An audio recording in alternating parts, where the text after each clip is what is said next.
Assalamualaikum warahmatullahi wabarakatuh. Sebelumnya terima kasih atas kesempatannya.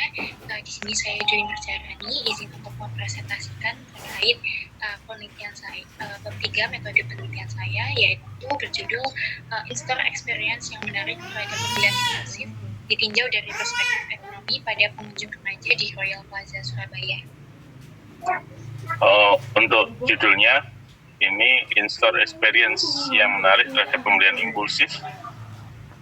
Nggak usah ditulis ditinjau dari perspektif ekonomi, nggak usah ya, langsung aja pada pengunjung remaja di Royal Plaza Surabaya itu semuanya ya.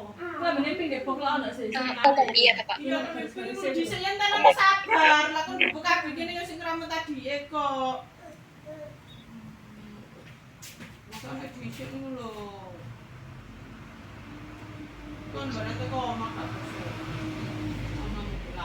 Terus langsung ke bab 3.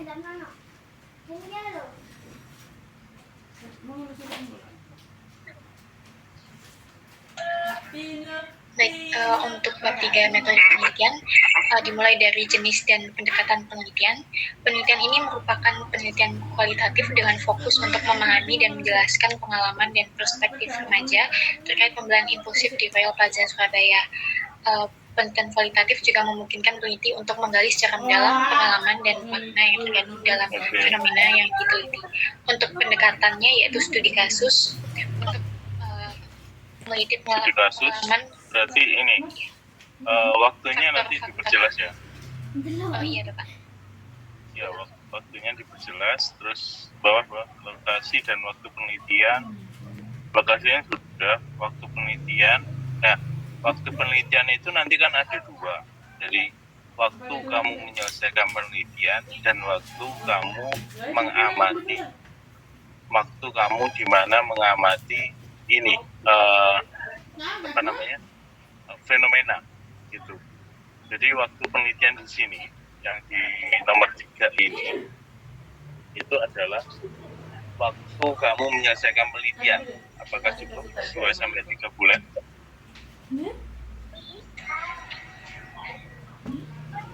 Jadi ini sampai laporanmu jadi itu harusnya. Berarti bikin 2 ya Pak? Ya, jadi waktu kamu mengamati fenomena itu adalah di objek. Dan nanti ada subjek, objek penelitian. Yang sudah saya share itu kemarin, itu kan ada subjek, objek penelitian. Di objek penelitian itu nanti kamu sebutkan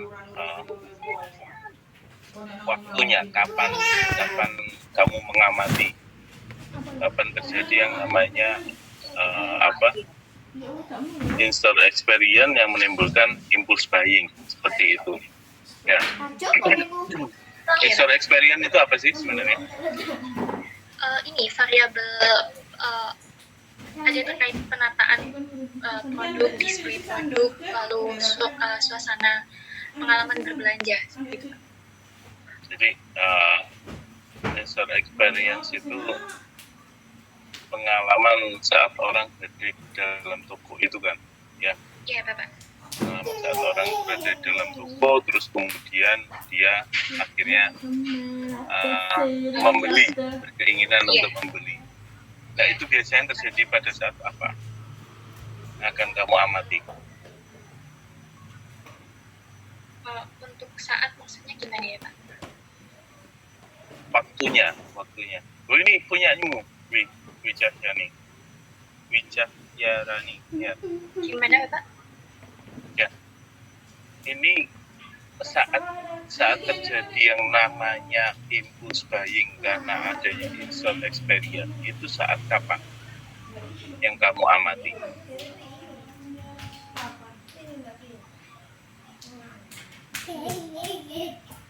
Misalkan kan beda-beda. In-Store Experience ketika momen Lebaran. In-Store Experience ketika musim tahun ajaran baru, itu kan beda-beda nanti menampilkannya. Ketika hari biasa aja sih Pak. Hari biasa. Hari biasa. Iya. Oke, ketika hari biasa. Atau perlu Tapi dikhususkan seperti itu? tolong perhatikan karena ini penelitian kualitatif itu harus khusus. Gitu, Pak. Kalau hari biasa pun itu harus dipilih hari biasa yang ada di hari apa. Gitu. Berarti di luar hari-hari yang saya sebutkan itu tadi, musim liburan, musim tahun ajaran baru, lebaran, Natal, misalkan momen-momen seperti itu. Jadi in-store experience-nya itu rasanya itu seperti masuk tubuh di ya nggak ada momen-momen khusus, nggak ada hari khusus. Itu ya boleh aja, silakan. Jadi ketika tidak ada hari khusus, nah itu waktunya ya, itu menjadi objek penelitianmu nanti ya. Sedangkan yang di sini silakan kalau memang 2-3 bulan cukup dan kamu melakukan proses observasi, termasuk kalau perlu ada wawancara cukup 40 jam ya boleh, silakan. Gitu, Mas. Hipotesisnya saya rasa ini masih belum lengkap sesuai yang saya minta ya. Oh, balik ya, balik ya. Jadi biasanya pendekatan penelitian, terus waktu dan tempat, subjek objek penelitian, baru hipotesis.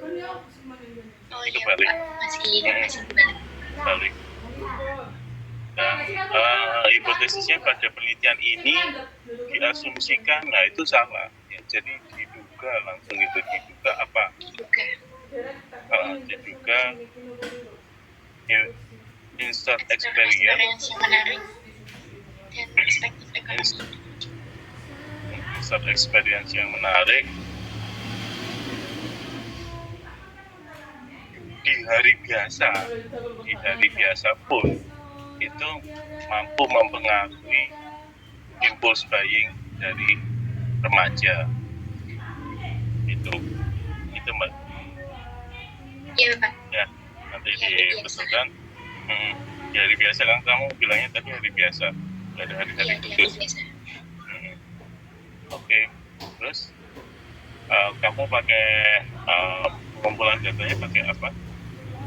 Ini subjeknya kan, objek nanti di objek tambahi ini ya, waktunya kapan? Berarti hari biasa, pada saat hari biasa. Iya, Bapak, yang tadi 2 waktunya. Terus jenis sumber data udah, mau jenis data mau pakai. Jadi jenis dan sumber data itu maksudnya gini, jenisnya itu data kualitatif atau kuantitatif, sumbernya dari mana gitu. Iya, data primer atau sekunder gitu. Primer, sekunder. Terus kalau primer itu datanya dari misalnya wawancara sama observasi partisipan. Sekunder ada enggak? Kalau enggak ada ya udah data primer aja. Baik, Pak. Jadi saya benar-benar mengerti. Karena sumber teknik pengumpulan datamu ada 2 ya, observasi sama wawancara ya, sehingga kamu tidak bisa pakai triangulasi metode. Kemungkinannya hanya pakai triangulasi waktu sama sumber gitu kan. Karena metode pengumpulan datamu cuma 2 ya. Gitu ya, Mbak. Coba ke bawah lagi. Ya, di sini masih pakai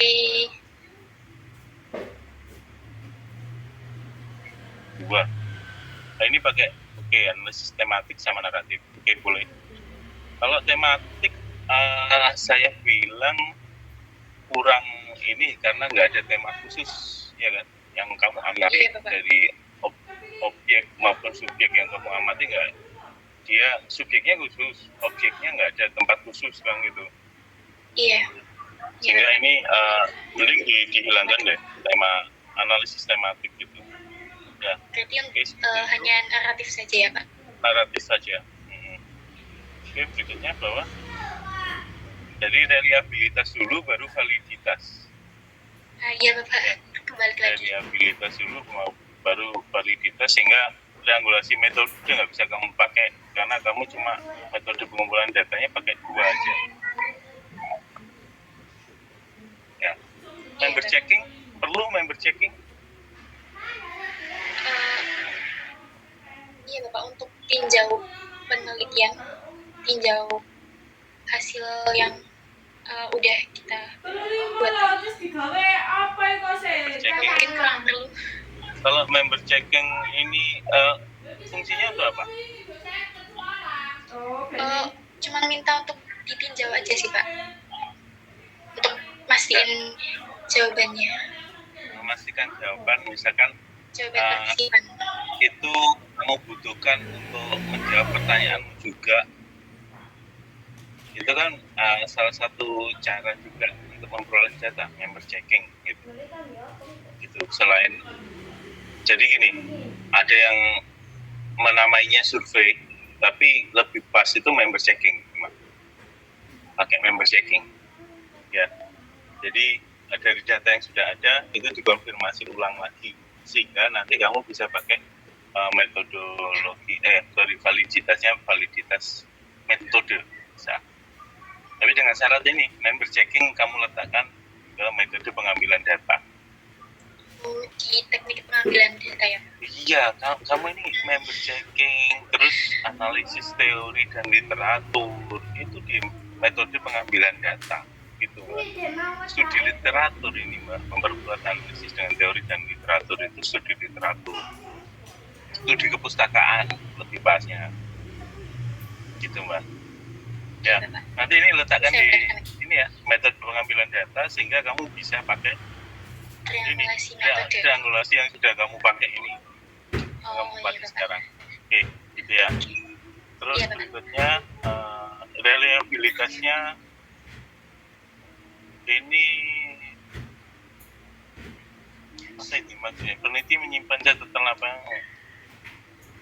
Catatan lapangan akan mencatat informasi rincian berikut, membuat audit trail, ya, oke. Dan dokumennya itu nanti jangan lupa dilampirkan, ya. Iya, Mbak. Ya, nanti di ini ya dibalik ya, validitasnya yang akhir.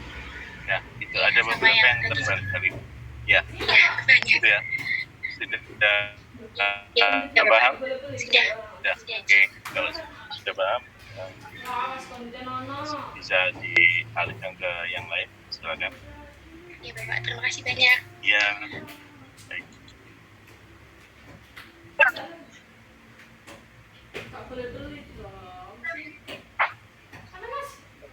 Baik, terima kasih atas waktunya Bapak. Perkenalkan, saya Stabina Pratiwi. Di sini saya akan mempresentasikan bab 3 metode penelitian saya dengan judul Perspektif Kenaikan Harga Beras pada Berbagai Lapisan Ekonomi Masyarakat di Kabupaten Sidoarjo. Berarti ini fenomenologi ya? Iya Bapak. Memaknai ya? Oke. Ya, lanjut. Yang bab 3.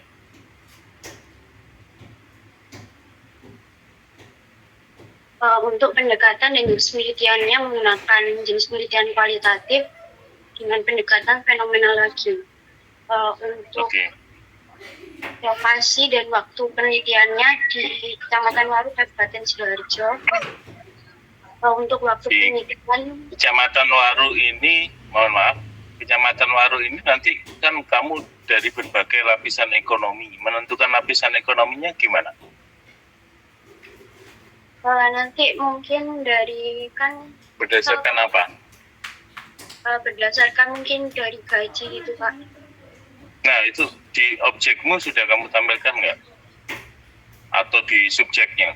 Subjeknya ada nggak subjek? Coba. Belum Bapak, kebetulan. Belum. Atau di objekmu. Jadi misalkan karena perspektif ya, perspektif berarti pendapat orang tentang kenaikan beras. Harganya naik, tapi menurut dari beberapa tingkatan ekonomi ini bisa jadi nggak terlalu bermasalah atau bermasalah kan gitu kan, yang hendak dicari. Nah, itu kamu tambahkan di objek penelitianmu. Ya, di bab 2-mu kan sudah ada?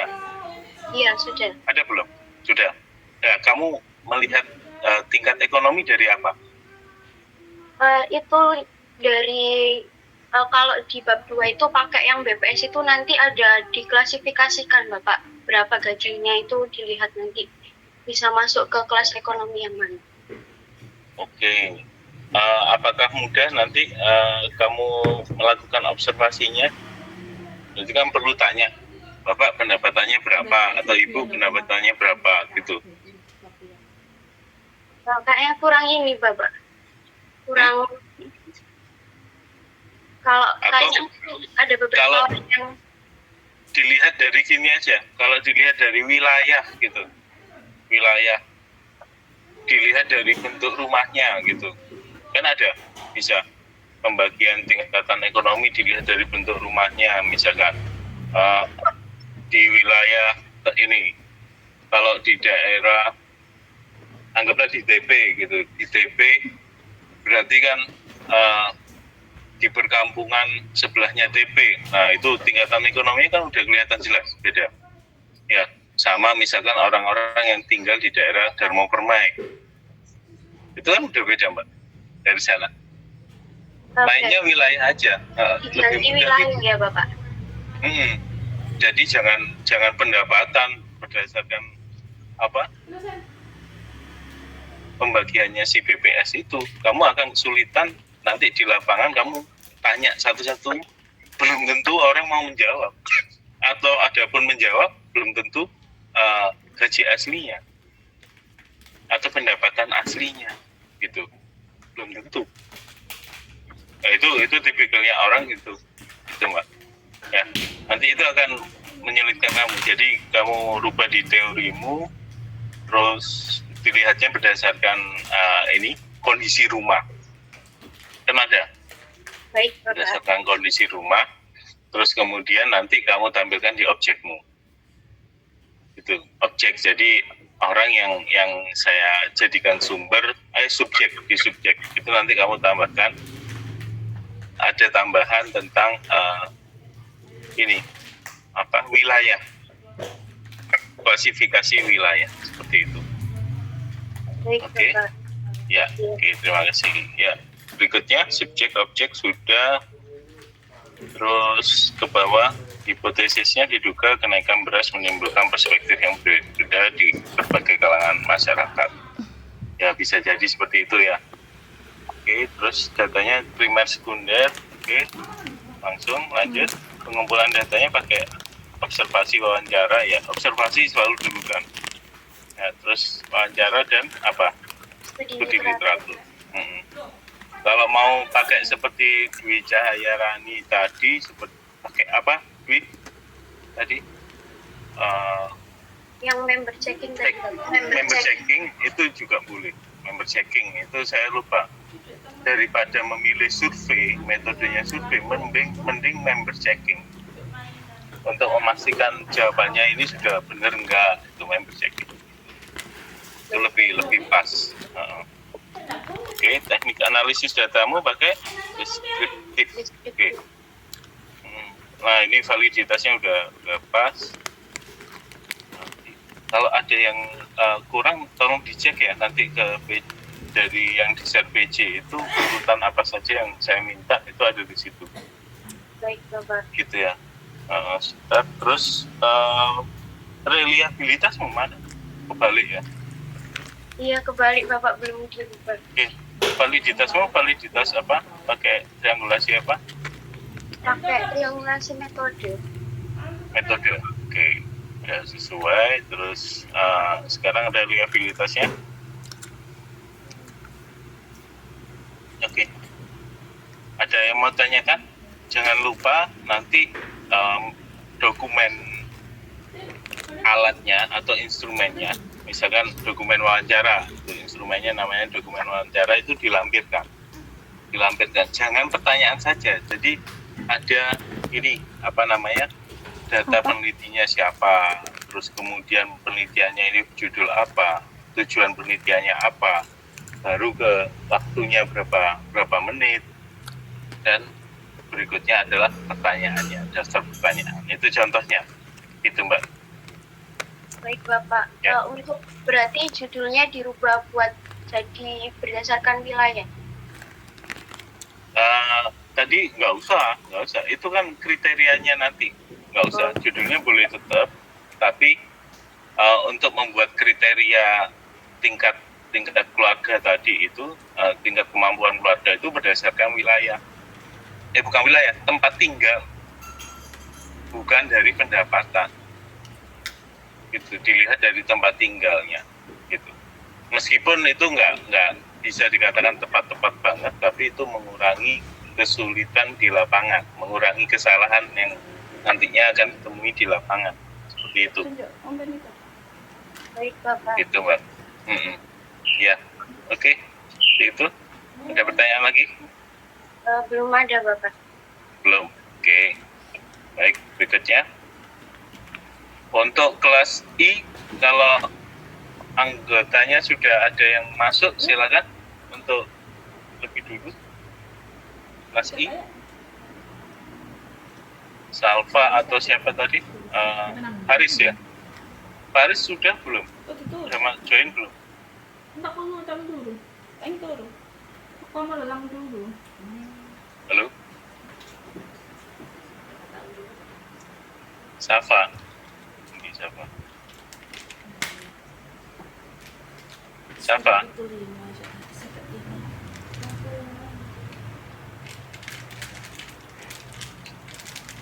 Safa atau siapa saja yang di kelas I, ada yang bisa menjawab? Belum ada ya? Ya, oke, lanjut. Kelasnya Risma, silakan. Belum ada.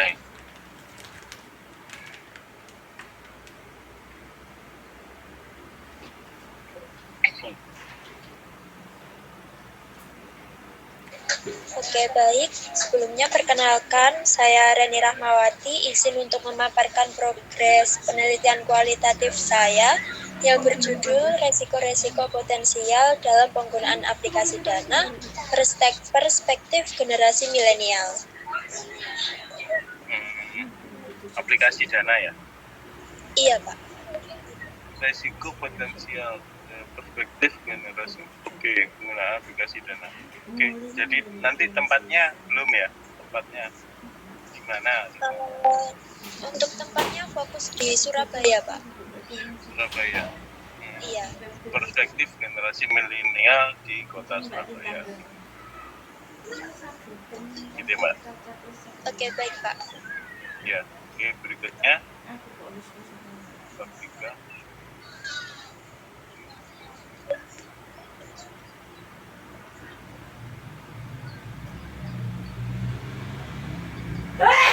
Jadi penelitianmu pakai fenomenologi ya harusnya? Bukannya studi kasus ya, Pak. Soalnya waktunya itu saya itu pakai bulan Maret sampai Juni 2024 untuk waktu penelitiannya. Oh, itu kan nggak apa-apa sebenarnya. Kalau fenomenologi pun kan ada waktunya, tetap ada waktunya, tapi bisa lebih cepat, bisa sesuai waktu yang ditentukan, bisa lebih lama. Gitu. Dan lagian kamu menelitinya tentang perspektif kan gitu. Kalau perspektif itu kan memaknai pakai fenomenologi, Mbak. Gitu. Baik, berarti masuk ke fenomenologi ya, Pak? Ya, pakai fenomenologi. Lokasi waktunya, oke, kalau Maret sampai Juni berarti jadi gini loh, Mbak. Waktu itu mulai dari awal proposal itu kamu buat sampai nanti jadi laporan, itu adalah waktu penelitiannya. Bedakan sama waktu untuk melakukan observasi atau pengambilan data, itu beda lagi. Jadi proses penelitian kan nggak hanya mengambil data, ya, menyusun proposal, terus mengambil data, menganalisis data, menyimpulkan data, melaporkan data, itu penelitian. Gitu. Melaporkan, membuat laporan. Sampai ke situ. Apakah cukup 2 bulan? Nah, itu silakan kamu prediksi sendiri seperti itu. Iya, Pak. Itu, Mbak. Jadi bedakan antara waktu mengambil data dan waktu menyelesaikan penelitian. Berbeda. Gitu, Pak. Oke. Berikutnya waktu pengaman dan lokasi dan waktu penelitian, terus data jenis data, objek dan subjek penelitian. Itu belum ya? Iya Pak, objek dan subjeknya belum. Belum. Data dan jenis datanya? Data kualitatif ya, kita bicara kualitatif, tapi data primer atau sekunder itu belum ada ya? Iya Pak, belum ada, masih yang jenis data saja. Oke, nanti tambahkan ya, tambahkan. Yang belum ada dan sudah ada saya umumkan ke Risma itu dibetulkan lagi ya untuk semuanya gitu ya. Pengumpulan datamu pakai apa? Observasi, terus? Sama wawancara Pak. Dua ya, berarti nanti validitasnya bisanya hanya pakai triangulasi sumber dan waktu.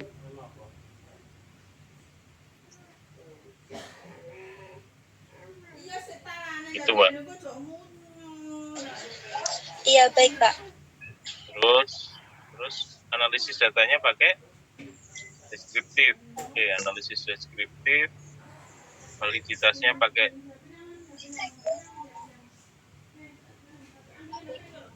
sumber ya, triangulasi sumber.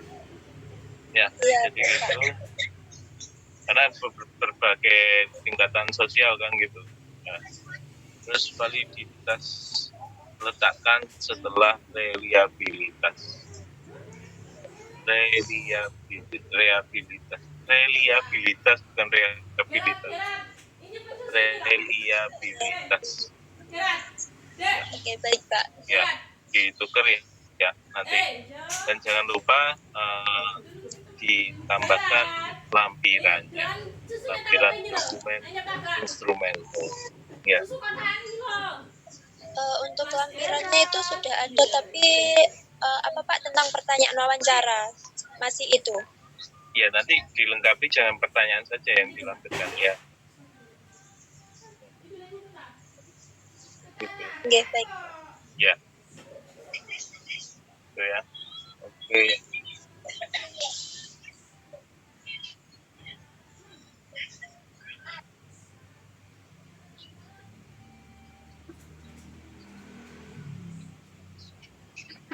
Dekatnya. Nah, ini sudah? Pak. Cukup? Silakan.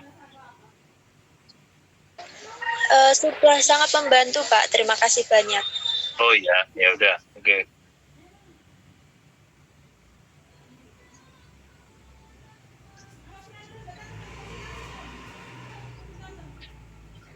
Baik, Assalamualaikum warahmatullahi wabarakatuh. Perkenalkan, nama saya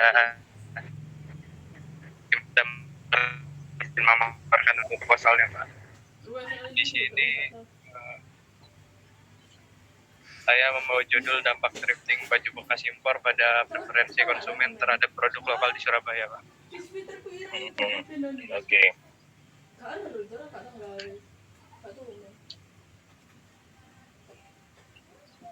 Berarti studi kasus ya? Iya Pak. Studi kasus, oke. Jenis penelitiannya, oh kamu pakai fenomenologi? Perspektif ya? Perspektif. Iya, ya.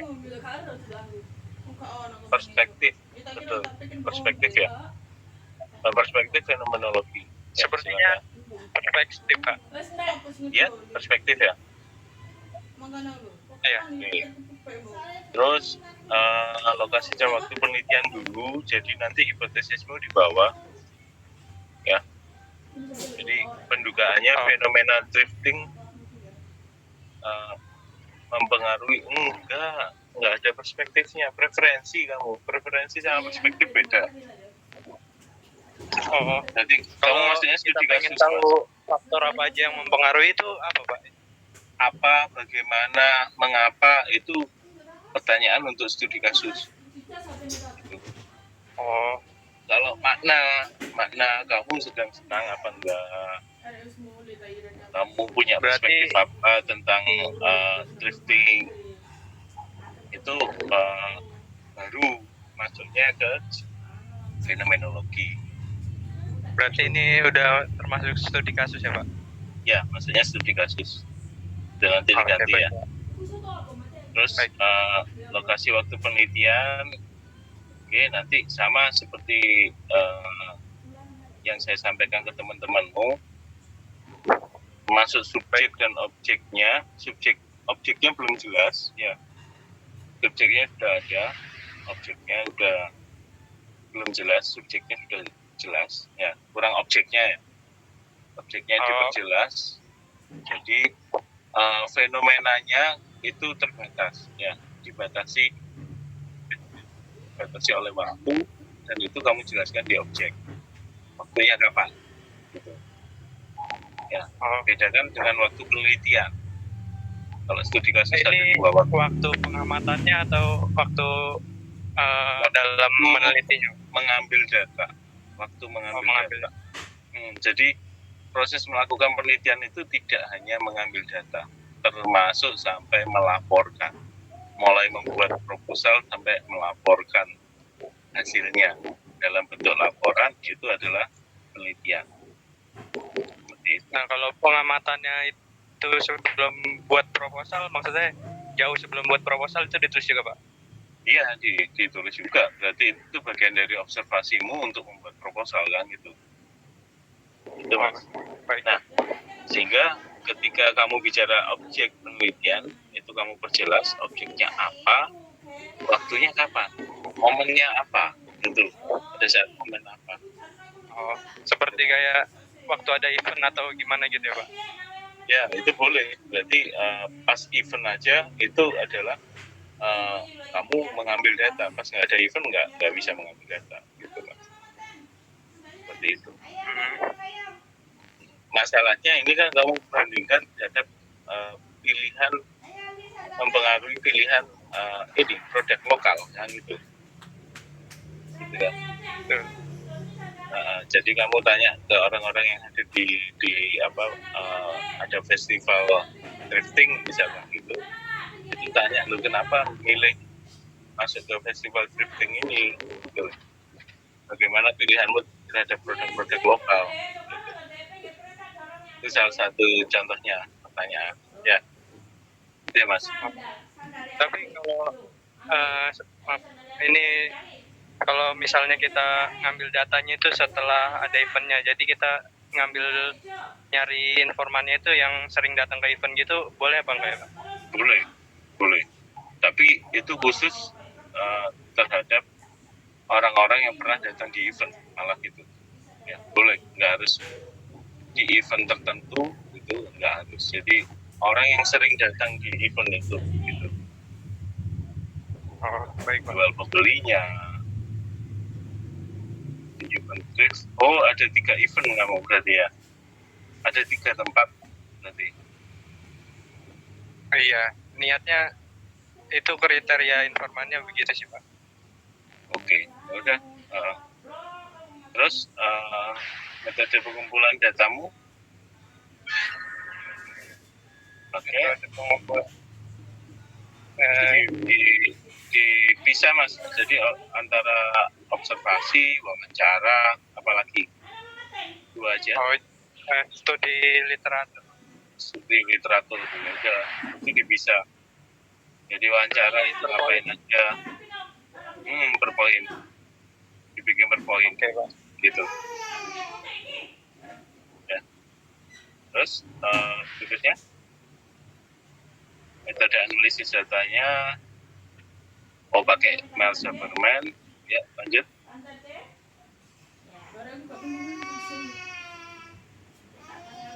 Reliabilitas dulu, baru validitas Mas. Validitas mau pakai apa, teknik dan ulangi.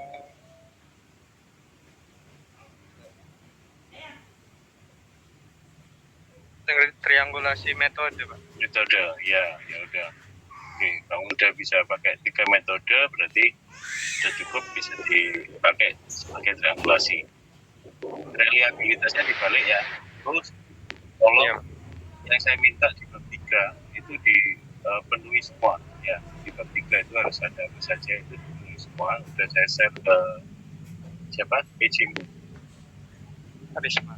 Risma ya. Oke, dan jangan lupa sertakan dokumennya di lampiran. Dokumen yang dilampirkan di lampiran. Ya. Oke, ada pertanyaan lagi? Mungkin cukup dulu. Ya. Silakan. Oke, terima kasih Pak. Ya.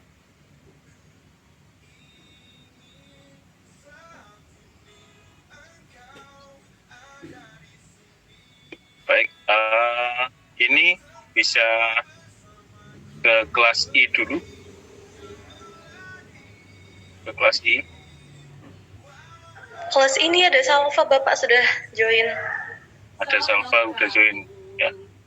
Boleh di ini pindah dulu share screen-nya. Oh baik Bapak, sebentar saya coba. Sudah selesai kuliahnya. Iya Bapak, barusan selesai.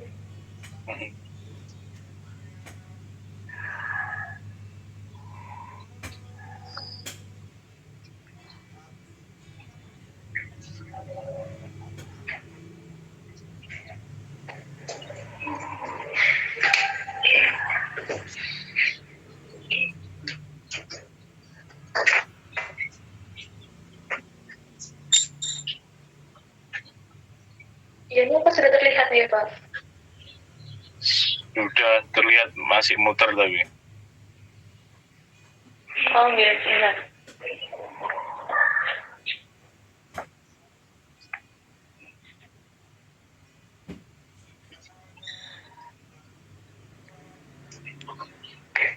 Ini apa sudah terlihat ya Pak? Sudah. Sebentar kita tampilannya supaya bisa dirubah gimana ya caranya? Begini.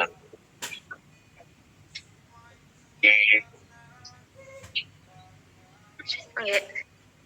Jadi di sini judul saya. Di sini judul adalah analisis keterlibatan perempuan dalam pengembangan usaha mikro kecil dan menengah. Saya ambil studi kasus pada pelaku UMKM perempuan di Dusun Balongkoro, Waru, Sidoarjo. Ya, dan latar belakangnya ini itu nggak usah latar belakangnya, langsung bab 3 Mbak. Oke, langsung bab 3-nya.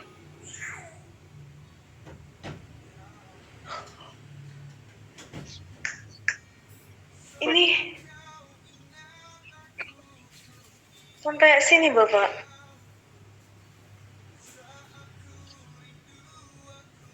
Duh, bab 3-nya belum kamu? Loh, saya waktu yang kemarin itu terakhir itu sampai sini Bapak, terus belum presentasi. Saya kira karena itu juga. Oh, enggak kan, bab 1, bab 2 kan saat kamu udah sama Pak Hendri kan gitu.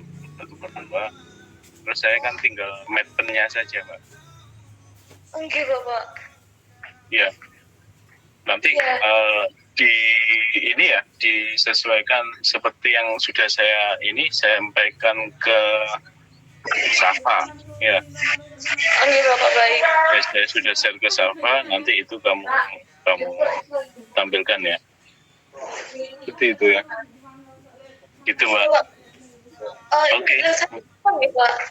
Ya berarti kan kalau memang mau ada ini menampilkan kembali ya secepatnya dibentuk bab 3-nya gitu.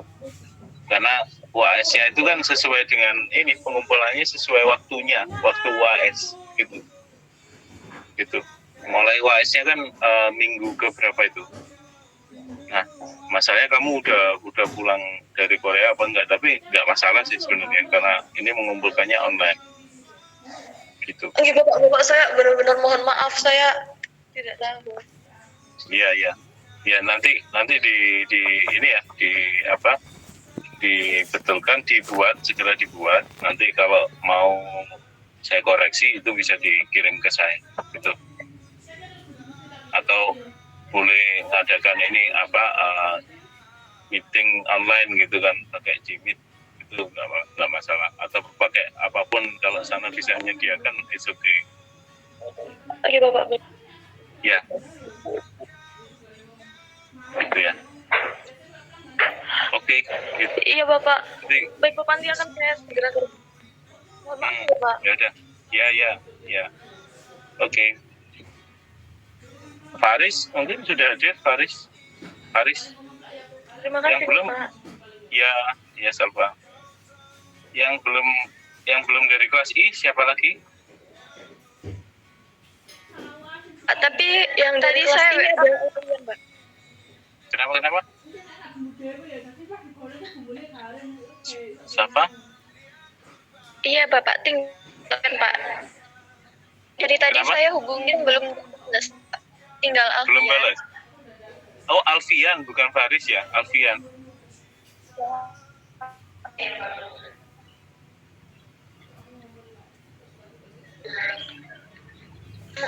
Mungkin nanti seperti Salva saja Bapak. Konsultasinya Kenapa? bareng dengan Salva lagi. Konsultasinya bareng dengan Salva lagi Pak. Oh ya. Oke. Ya. Yang untuk kelasnya yang pagi tadi udah hadir juga? Sudah Bapak. Ya, silakan.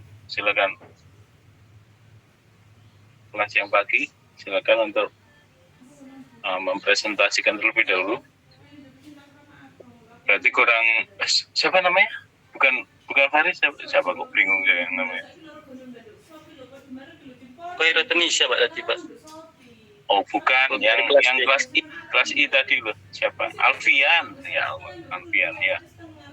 Ya, nanti Alfian biar sama Salva lagi. Oke. Jadi silakan ke Indonesia.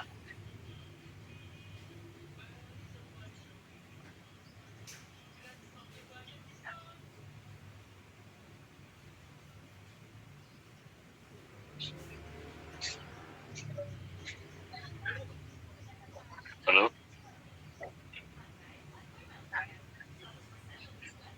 Untuk yang kelasnya siapa tadi?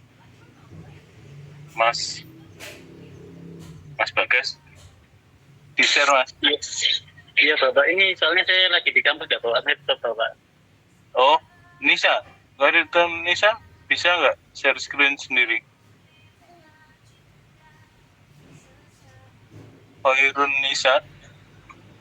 Sepertinya belum join Pak, ini Khairun Nisa dari kelas C.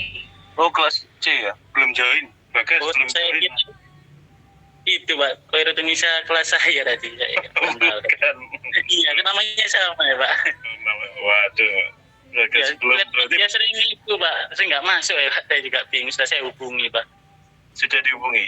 Ya udah, Iya, kalau memang sudah dihubungi nggak bisa, nanti mungkin ada kesempatan besok itu ada juga di kelasnya siapa tadi?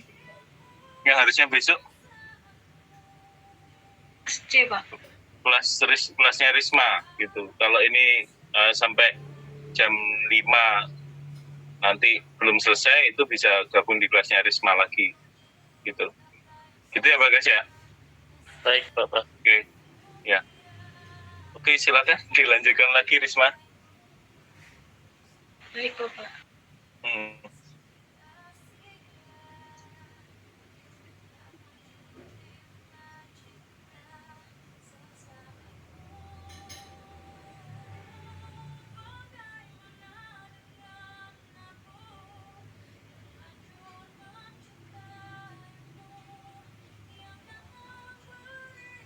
Baik, Assalamualaikum warahmatullahi wabarakatuh. Perkenalkan, di sini saya akan mempresentasikan bab 3 dengan judul Perspektif Masyarakat terhadap Perubahan Sistem Pembayaran Parkir Menggunakan Kris di Kota Surabaya. fenomenologi ya, berarti perspektif Iya, ya. Bapak. Ya, oke. Langsung ke bab 3-nya.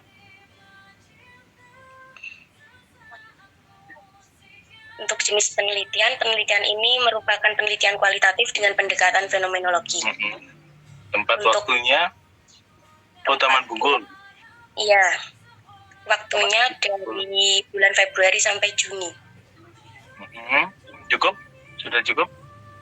Itu kan hanya mengambil data, belum sampai melaporkan. Iya, sampai hasil yang diperoleh dirasa cukup. Oke, nah itu. Oke, terus nggak terlalu memasalahkan saya karena ini fenomenologi. Terus pendugaannya udah, terus pendugaannya itu nanti di bawah Mbak ya, setelah subjek objek penelitian, Ya, baik Bapak. data dan jenis data gitu. Jenis data dan sumber data gitu. Oke, subjeknya sudah, objeknya oke. Pengumpulan datanya pakai apa? 3 ya, observasi, wawancara sama Studi pustaka ini 4 kamu dokumentasi. Oke, boleh silakan. untuk dokumentasi metode juga. analitik pakai Miles dan Berman. Miles Berman. Oke, berikutnya Miles Berman, analisis datanya, terus reliabilitas instrumen sudah ditampilkan. Oke. Validitasnya pakai Sumber data, triangulasi sumber data. metode ya. Triangulasi metode itu Mbak namanya. Baik Bapak. Ya, nanti itu triangulasi metode atau sumber. Kamu mau pakai sumber memang? Iya Bapak. Oke, ya wes. Ya udah, itu jangan lupa nanti lampiran udah ada. Sudah ada ini pedoman wawancara. Pertanyaan penelitiannya. Ya, coba lihat. Oke, itu kurang ini petunjuknya itu yang melaksanakan penelitian itu siapa, judulnya, tujuan penelitiannya, waktunya berapa lama, itu kurang itu. Baik Di Bapak. sebelum nomor 1 ya. Ya, Nomor baik. 1. Ya, oke. Udah cukup, ada pertanyaan lagi? Sudah cukup Bapak. Terima kasih. Ya, oke.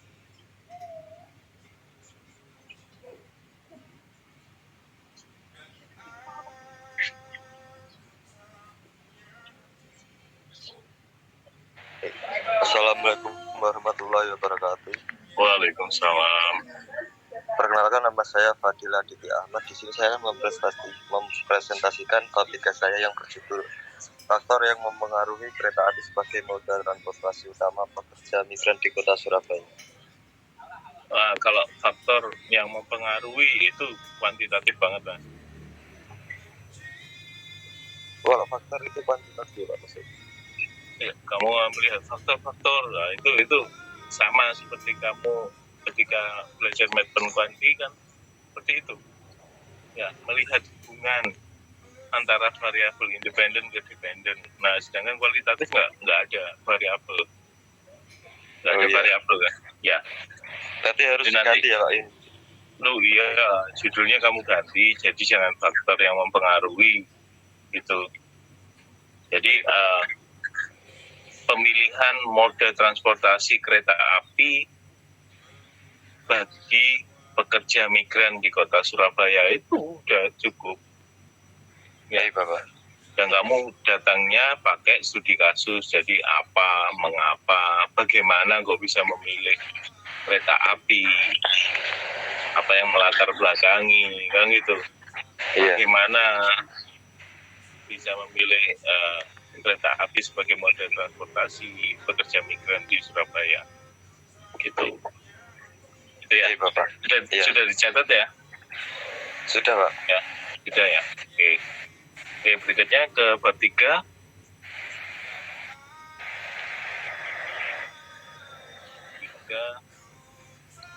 Jenis penelitian nanti sudah dirubah ke studi kasus ya. Atau kalau mau fenomenologi ya nggak apa-apa. Misalkan tambah perspektif pemilihan moda transportasi kereta api sebagai moda transportasi utama pekerja migran di Surabaya. Ada perspektifnya, itu fenomenologi. Ya, kalau kamu nggak mau merubah ini bab 3-mu, rubah judulnya gitu. Ya, tambahi ada perspektifnya, jenis, lokasi dan waktu penelitiannya juga ada, hipotesisnya. Nah, ini salah hipotesismu, diduga gitu loh. Berarti yang harus dirubah nanti judul, terus bab 3-nya masih diperbaiki gitu. Yang ya kamu ikuti apa yang saya omongkan kan gitu. Iya. Ikuti apa yang saya omongkan, itu yang kamu rubah gitu. Ya, hipotesis salah. Ya. Pendugaannya. Jadi harus ada pendugaan, diduga apa. Kalau kamu bawanya pakai studi kasus, ini nggak usah ngerubah, tinggal nambahin diduga banyaknya pekerja migran memilih kereta api menjadi alat transportasi mereka menuju tempat kerja di kota Surabaya itu. Nah, ini kayaknya antara jenis penelitianmu dan pendugaanmu itu berlawanan, Mas. Ya. Iya. Kayaknya mending studi kasus kamu, mending studi kasus sehingga kamu nggak ngerubah hipotesis, ya, nggak ngerubah hipotesis. Tinggal nanti kamu harus menambahkan lokasi dan waktu penelitian udah ada. Jadi menambahkan subjek objek penelitian belum ada, ya. Iya, Bapak. Ikuti yang sudah saya sampaikan ke Risma ya. Iya, Bapak. Penelitian di objek penelitian itu waktunya kapan gitu. Batasan waktunya itu kapan? Fenomena apa? Baik, Bapak. Oke, metode pengumpulan datamu hanya ada 2 sehingga nanti kalau bicara validitas data, triangulasinya hanya bisa pakai triangulasi sumber sama waktu. Bisa di antara 2 itu atau kedua itu. Ya. Iya, Bapak. Triangulasi metode nggak bisa, karena kamu metode pengumpulan datanya cuma 2. Metode analisismu belum ada. Belum ada untuk metode analisis subjek objek Ya. belum saya. Berarti nambahkan kan? Ya. Iya, Pak. Dicatat ya. Iya, Bapak. Ya. Dan ini dipisah, validitas sama reliabilitas dipisah. Reliabilitas dulu, bicara tentang instrumenmu, baru validitasnya. Gitu ya, Mas. Baik, Bapak. Oke, ikuti yang saya minta di Risma. Udah, nanti kamu enak tinggal mengerjakan aja. Baik, Bapak. Gitu ya. Iya. Oke. Ada pertanyaan? Sepertinya cukup, Bapak. Cukup. Ya. Iya. Jangan lupa nanti lampirannya dilengkapi juga. Baik, Bapak. Gitu ya. Terima kasih, Pak. Ya. Oke.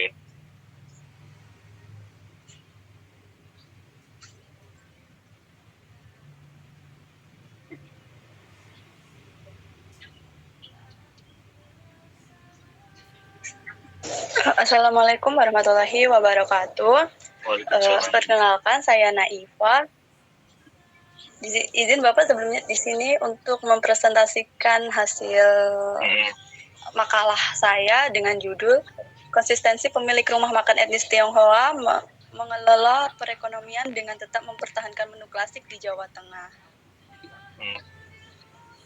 Ini bawanya ke apa? Studi kasus fenomenologi. Fenomenologi, Bapak. Jadi lebih ke makna ya. Apa sih kenapa Iya. tetap mempertahankan, apa maknanya menu klasik ini? Kenapa tetap ada gitu? Ya. Gitu ya, Pak. Iya. Oke. Nah, ini Bagas, ini namanya Naifah Khairunisa gitu ya. Beda sama temenmu. Ya. Oke, lanjut. Bab 3.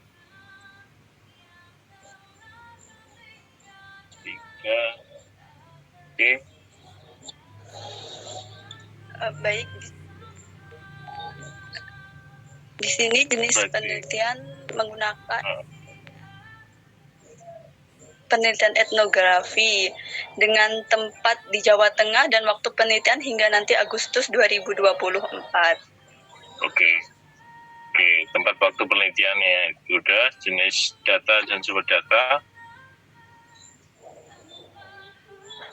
Nah itu data, jenis data itu data sekunder, primer gitu Mbak yang dimaksud. Nah, jadi data primermu apa, data sekundermu apa, sudah ya?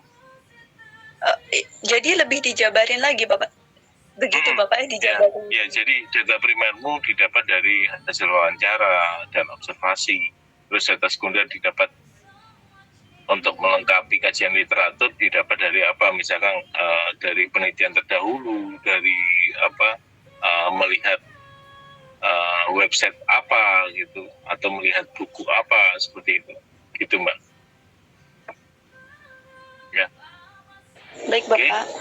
Terus subjeknya, subjek penelitian. Oke, sudah. Objeknya ini karena etnografi mau pakai apa ini objekmu? Cara pemilik rumah. Oke.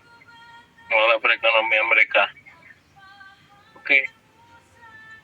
Hipotesisnya diduga memiliki pekerjaan sampingan. Oke, silakan. Kamu udah tahu bener ya ini ya? Punya pekerjaan sampingan. Sudah, Bapak. Oke. Iya. Jangan-jangan ini orang tuamu sendiri, bukan? Enggak Bapak. Tetangga. Temen orang tua. Oh, teman orang tuamu. Oke. Ya. Oke, lanjut. Pengumpulan datanya, observasi. Kalau mau nambahkan jenis pengamatan apa saja, tambahkan di observasi. Terus wawancara. Terus apa lagi? Kamu pakai berapa metode wawancaranya? Wawancara biasa aja atau pakai deep interview juga? Wawancara mungkin deep interview ya. Langsung ke deep interview ya, karena spesifik satu orang ya. Iya. Gitu. Oke, lanjut. Metode analisis, metode dokumentasi, analisisnya etnografi. Oke. Penelitian kepustakaan perlu nggak? Perlu Berarti Bapak. melihat ini ya. Oke. Ya udah. Kalau dirasakan perlu ya udah ditampilkan. Interpretasi. Oke. Berarti lebih baik nanti. Oke, udah. Reliabilitas instrumen. Terus pakai validitasnya apa? Validitas, Mbak. Triangulasinya, Mbak. Pakai paling mudah ya metode kan gitu. Iya Bapak. Udah. Oke. Tinggal ditambahkan di lampiran udah ada. Lampiran apa yang ingin pertanyaan wawancara sama itu Pak. Nanti Observasi. Apa yang ingin diobservasi? Oke, itu itu lampiran daftar periksa observasi sudah. Kalau wawancara nanti ditambahkan siapa penelitinya. Jadi ada ini kelengkapan siapa penelitinya, nama peneliti, judul penelitiannya apa, tujuan penelitiannya apa, terus waktunya berapa lama, gitu Mbak. Ditambahkan itu ya. Oh baik Bapak. Oke, sudah jelas? Sudah Bapak. Terima kasih banyak terima Bapak. kasih. Ya. Oke, berikutnya.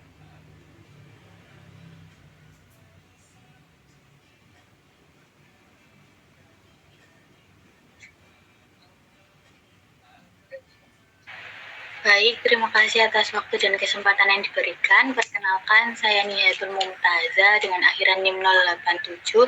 Di sini akan mempresentasikan proposal penelitian saya, yaitu dengan judul Dampak Keuangan dan Gaya Hidup Pekerja Milenial pada Keputusan Pembelian Produk Viral di Kecamatan Manyar, Kabupaten Gresik.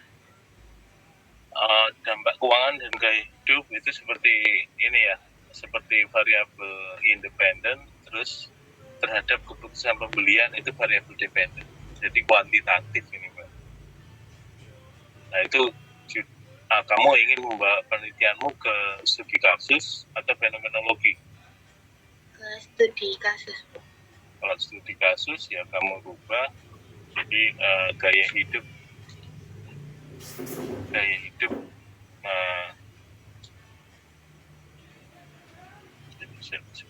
sebentar. Pada keputusan pembelian produk viral di Kecamatan Manyar.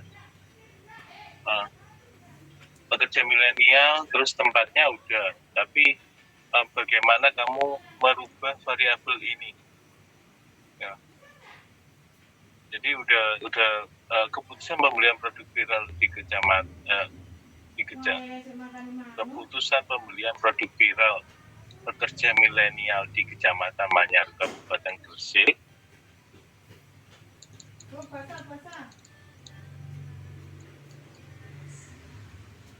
Diakibatkan oleh adanya dorongan gaya hidup, itu aja.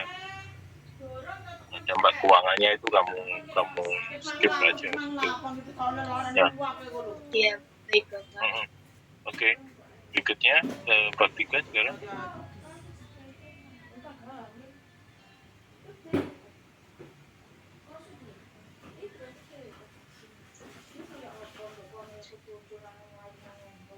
Oke, penelitiannya kualitatif pakai fenomenologi atau studi kasus. Tadi studi kasus kan? Iya. Studi kasus. Tempat waktu penelitian sudah ada hingga Juni. Ya, cukup enggak? Itu dirasakan hingga Juni. Penelitian ini dilakukan hingga Juni. Berarti awalnya kapan? Itu harus jelas, Mas. Oh iya. Ya, dimulai misalkan dari bulan apa sampai kapan gitu. Terus kemudian jenis datanya primer itu pakai data sumbernya dari mana, sekunder sumbernya dari mana, itu di breakdown sendiri-sendiri gitu Mas. Bisa satu nomor tapi nanti sebutkan jenis data primer, sumber datanya didapat dari hasil wawancara misalkan itu. Sekunder didapat dari studi kepustakaan, meninjau dari penelitian terdahulu. Itu contohnya. Ya. Iya. Subjeknya udah ada, objeknya apa?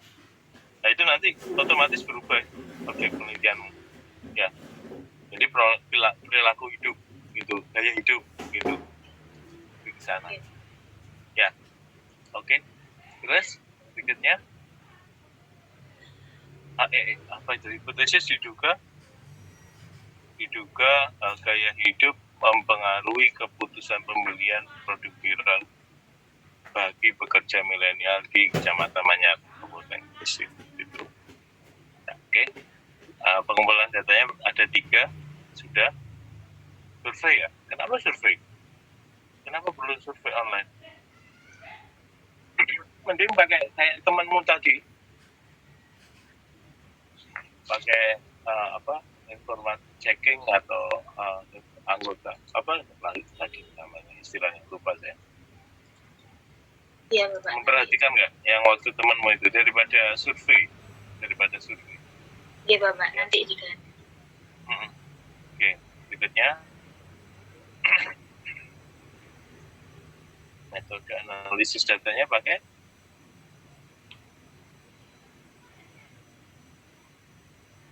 analisisnya pakai apa Mbak?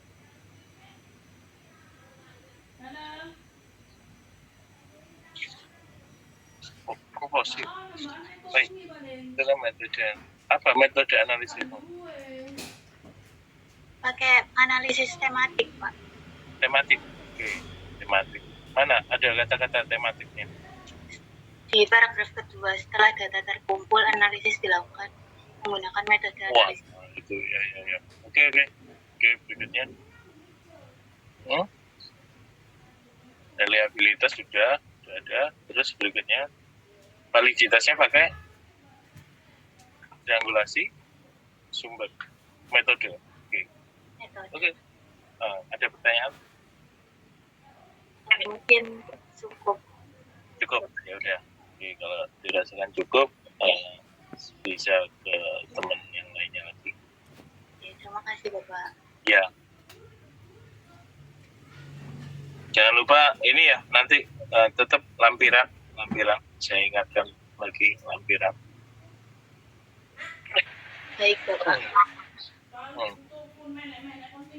Assalamualaikum warahmatullahi wabarakatuh. Selamat sore Pak Budi. Suri. Di sini saya akan mempresentasikan makalah saya yang berjudul perspektif kausalitas pemberian kompensasi terhadap Perspektif perilaku. kausalitas itu nggak ada, Mbak.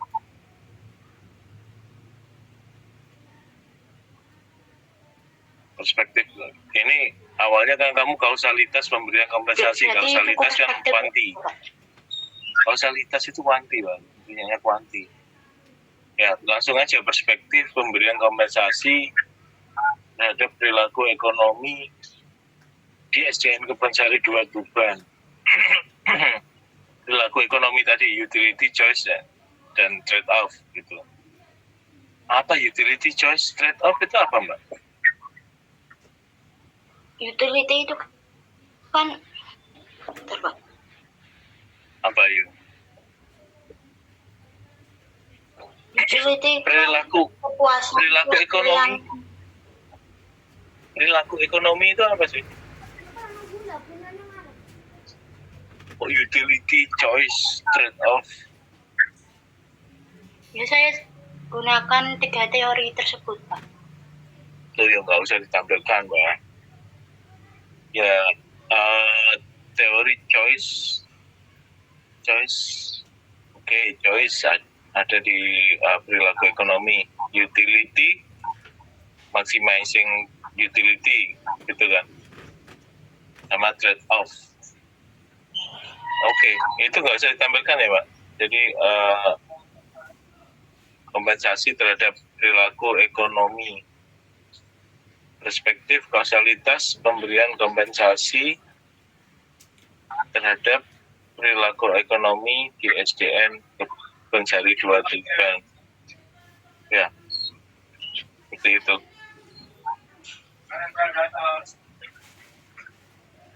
Mohon maaf, Pak, tadi putus-putus di saya. Ya, jadi perspektif nggak usah pakai kausalitas, Mbak. Jadi perspektif pemberian kompensasi, pemberian kompensasi terhadap perilaku apa?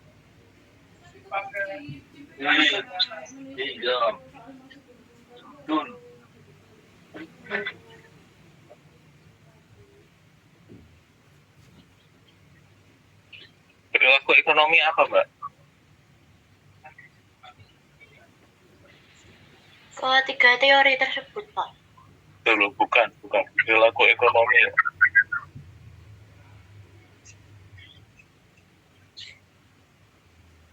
Bukan, Mbak. Berarti nggak usah perilaku ekonomi gitu ya, Pak? Cukup penerapan utility choice dan trade off gitu. Bukan itu. Jadi kamu perspektif pemberian kompensasi untuk perilaku ekonomi yang bagaimana? Utility choice trade off itu bukan perilaku ekonomi.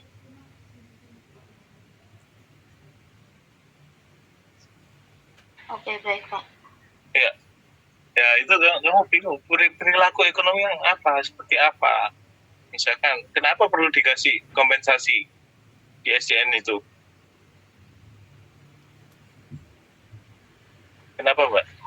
Jadi itu di SDN Kebonsari itu kan ada khusus pegawai negeri sipil itu ada pemilihan kompensasi, Pak, untuk memilih rekreasi atau uang. Misal tidak memilih rekreasi itu dapat uang dari transportasi rekreasi tadi, Pak.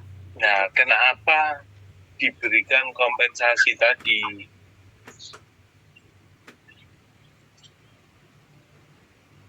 Oke. Alasan pemberian kompensasi apa, Mbak? Katanya itu ya emang sistemnya seperti itu, Pak. Kalau Ya nggak boleh kan, kompensasi ada itu kalau ada kinerjanya kan gitu, memenuhi iya, Pak. ya, kriteria Iya. kinerjanya. Ojo misalkan orang anggaplah kerjanya cuma duduk-duduk diem terus dikasih kamu dapat ini dia pergi umroh gitu, dia langsung alhamdulillah nggak sia-sia saya duduk-duduk di sini gitu. Gimana, Mbak? Ya, saya Gimana? katanya itu dikasih kompensasi karena pegawai negeri sipil gitu di SDN Kebonsari gitu.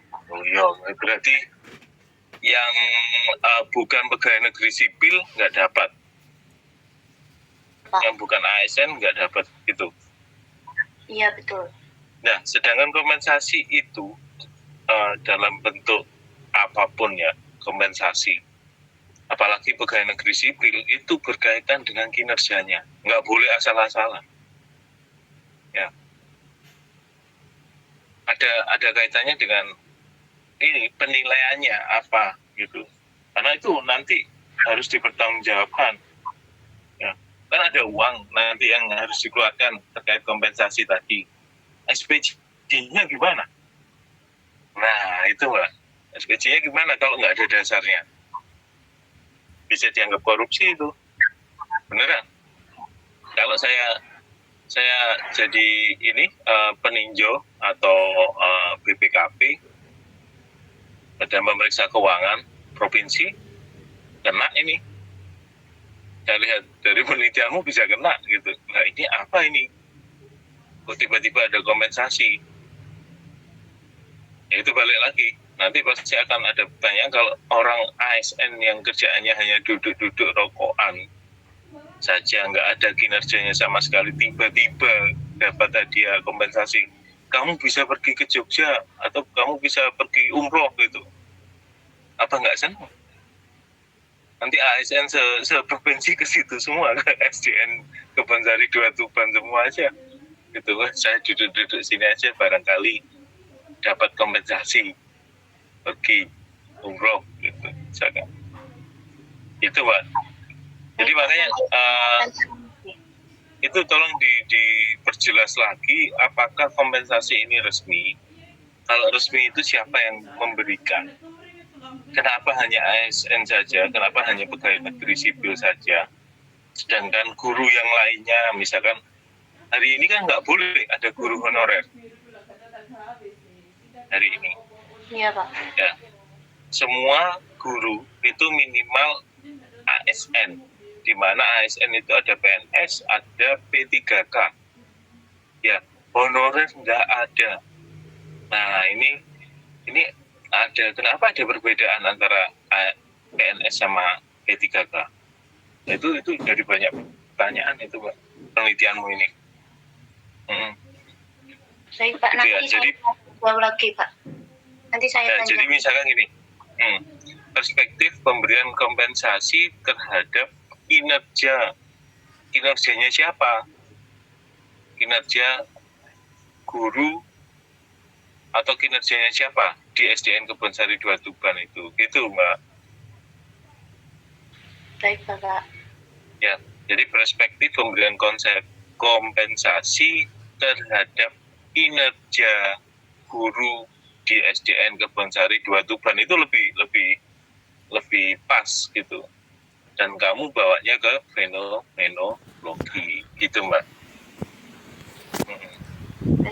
Seperti itu Mbak Dila. Ada ini ada yang mau disampaikan?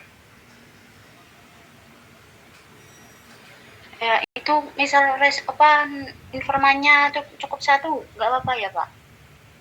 Informan satu nggak apa-apa.